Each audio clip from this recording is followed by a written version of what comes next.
Continuando a leitura no capítulo 8. Dirigia-me, pois a casa de meus pais, imbuído desse otimismo místico que só experimentavam os que se sabem renascidos, tomada a decisão de partir, pensavam apenas nos fenômenos da fatídica noite de 21 de janeiro, tratando de interpretar seu sentido transcendente. Em poucos minutos, chegaria a Cerrilhos, mas logo estes pensamentos me acompanhariam por muitas horas da viagem que compreendia. 30 minutos depois, dirigi o carro pelos 200 metros do caminho de entrada em companhia do fiel cão Canuto. Meus pais, que providenciavam um café da manhã, se sentiam felizes de ver-me e o expressavam entre saudações e risadas. Tentavam apagar com seu afeto a recordação do desastre vivido. Eu agradecia interiormente esses regalos, pois necessitava adquirir reservas de paz e tranquilidade, provendo futuros infortúnios. Sabia que mais tarde, ao partir, minha mente se concentraria em analisar todos os pormenores do complicado embrulho em que me achava comprometido. Tem de um famoso dia para viajar, disse meu pai, enquanto atacava sua salsicha assada do espeto. Dirija, com cuidado, filho. Lembre que pela manhã os caminhoneiros estão meio sonolentos. Não se preocupe, pai. Irei devagar e em 3 horas estarei em Tucumã, afirmei sem muita convicção. Catalina, minha irmã, me passou a salsicha com ovos, os pãezinhos fumegantes e o café. Percebi, assombrado, que estava com a água na boca de fome e dei por conta de que vinha alimentando-me mal há vários dias. Senti fome e se há com que saciá-la, sempre um sinal de boa saúde. Pensei, mas e me entreguei decididamente a tomar o café da manhã. A propriedade possuía uma ampla sala de jantar, com um vitral voltado para o leste e frente ao caminho da entrada, mas pelas manhãs o café é tomado na cozinha. Este se encontra detrás da sala de jantar, ocupando a parede sul, que tem uma grande janela fixa de 4 metros de largura, com uma mesa de madeira rústica próxima. Toda a parede oeste da cozinha é ocupada pelo fogão e o fogareiro contínuo. Sentado em frente à janela, com vistas para os vinhedos, tomava o café em companhia de meus pais e revivia a nostalgia de muitos amanheceres semelhantes, mas uma nuvem negra perturbava meu espírito. Uma voz secreta me advertia que talvez esse fosse o último café da manhã feito dessa agradável maneira. Então eu lutava por afugentar tão lúgubres presságios, mastigando com gosto a salsicha assada. Até logo, Arturo, se despediu meu pai. Vou percorrer os canais da irrigação. Tchau, pai. Acompanhei meu pai até a porta dos fundos e fiquei olhando enquanto se afastava até a cocheira em busca de um velho cavalo. Minutos depois, o vi afastar-se, trotando pelo caminho que corre de leste a oeste, paralelo à estrada principal. Já havia ter partido, mas me atravessava propositalmente, pois desejava falar a sós com minha mãe. Ainda estava na cozinha e bastou um aceno para que solicitadamente viesse junto de mim, atitude que não lhe haveria chamado normalmente atenção. Mas quando postei uma mão pelo seu ombro, comecei a falar um gesto de surpresa. Apareceu em seu rosto. Mãezinha querida, disse bajulador, peço que me perdoe se o que vou te pedir causar alguma dor. Você sabe, filho, que o que eu tenho é seu.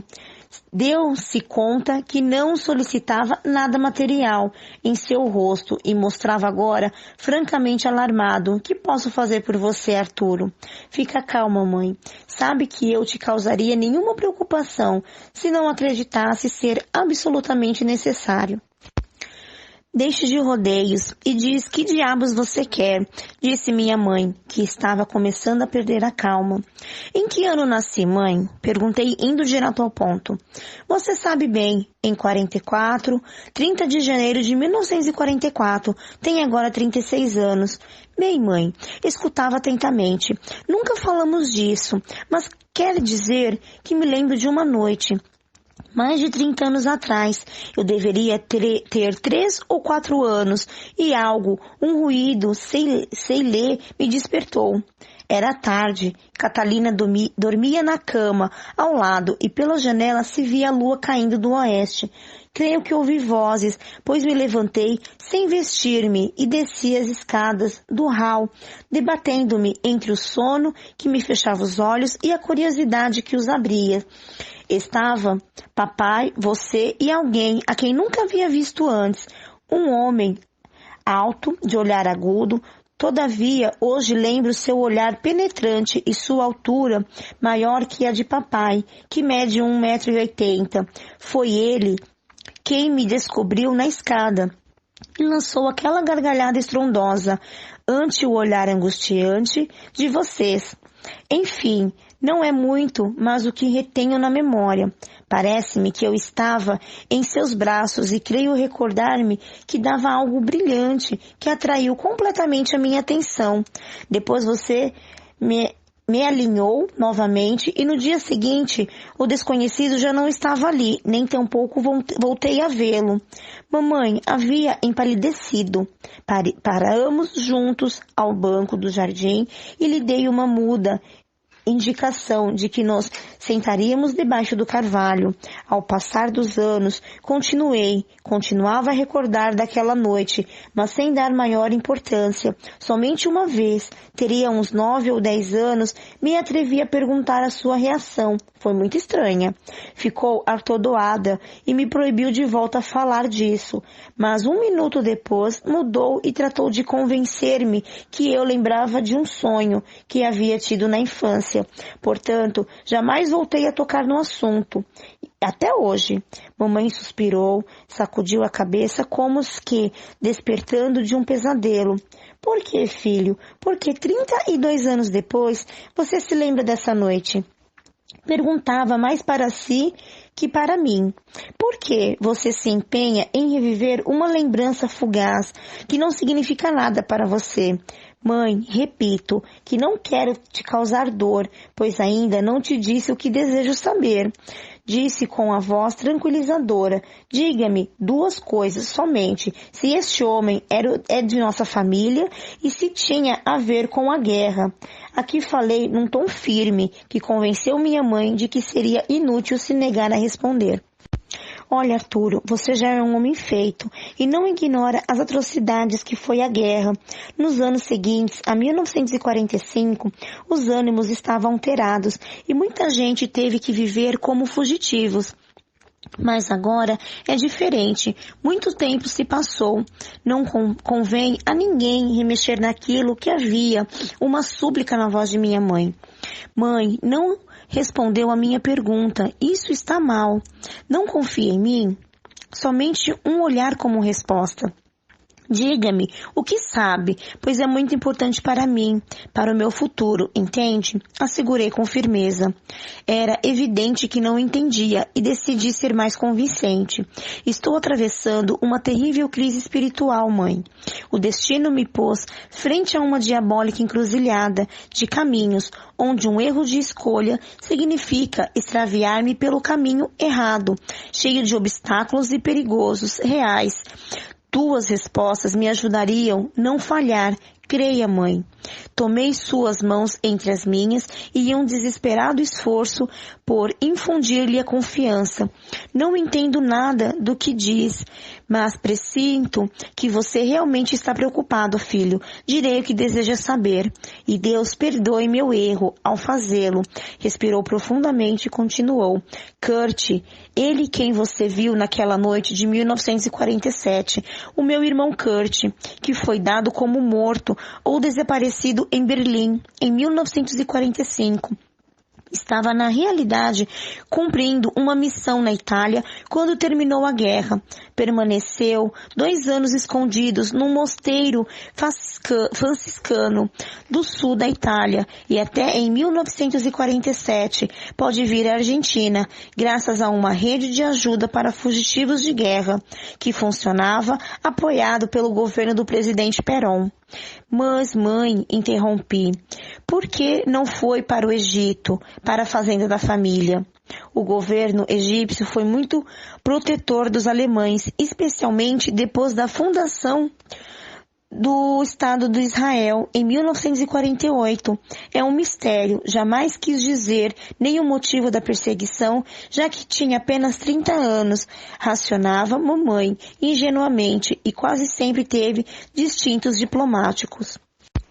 Mas o que era ele durante a guerra? Perguntei intrigado, civil ou militar? Militar oficial da AFEM, major ou algo assim.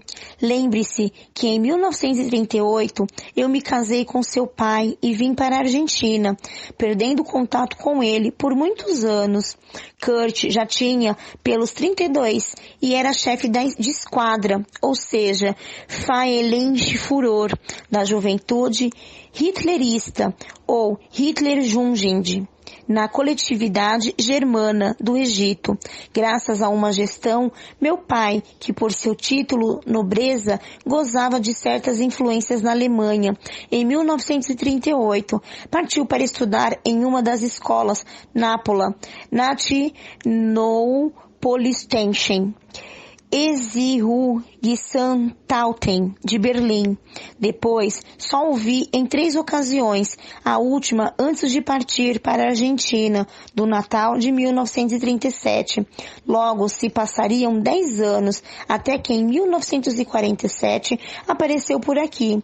Durante esse tempo, não soube muito dele, pois recebia cartas cerca de uma vez por ano e nunca diretamente, já que Kurt escrevia ao Egito e dali meu pai a enviava para cá.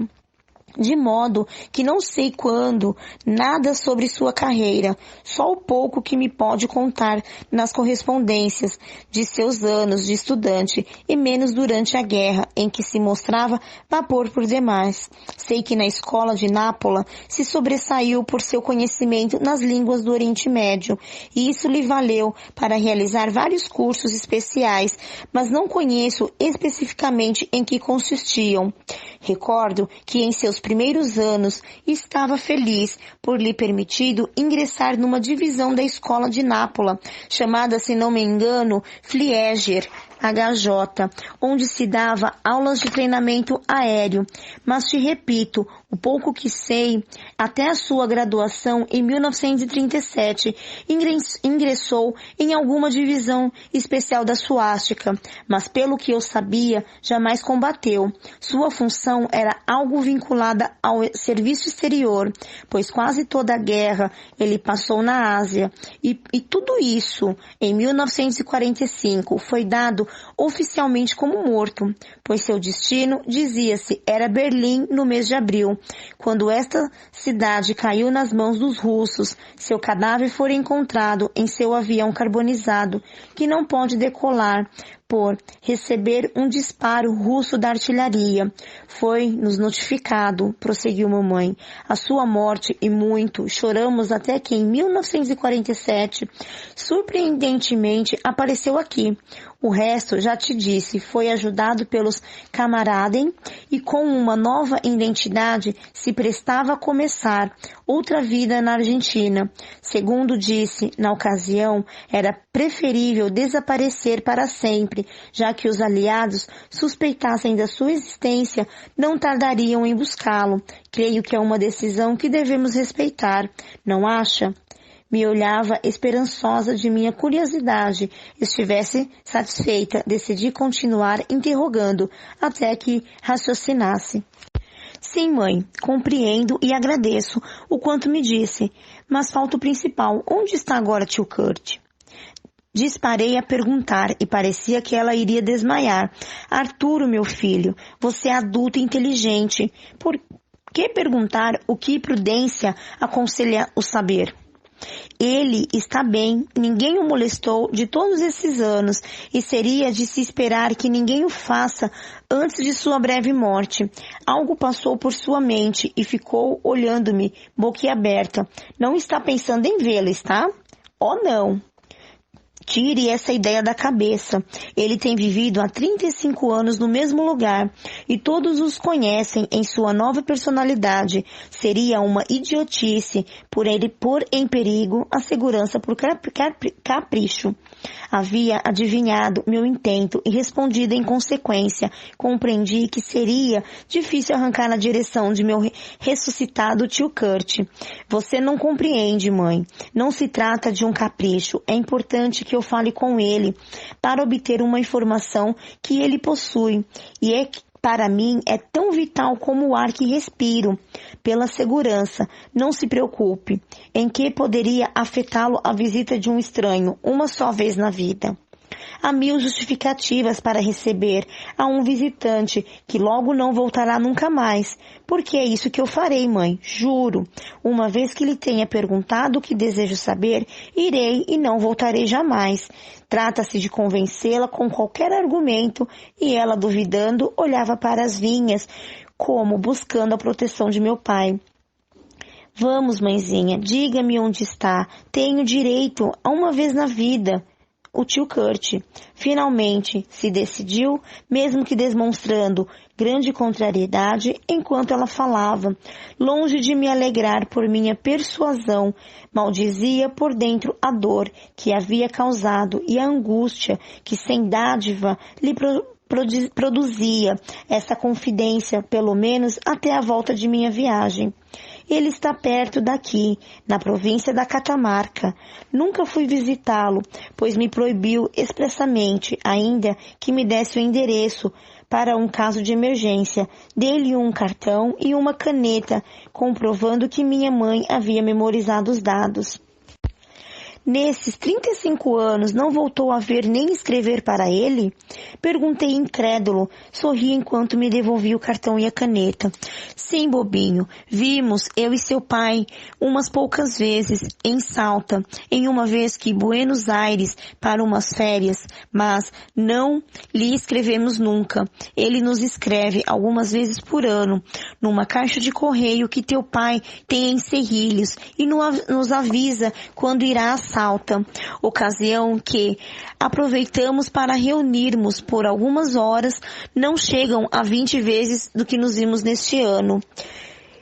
Custaria crer que 2 irmãos separados por apenas 350 quilômetros não pudessem visitar e por causa de fatos que ninguém lembra, ocorridos 40 anos atrás, a milhas e milhas de distância.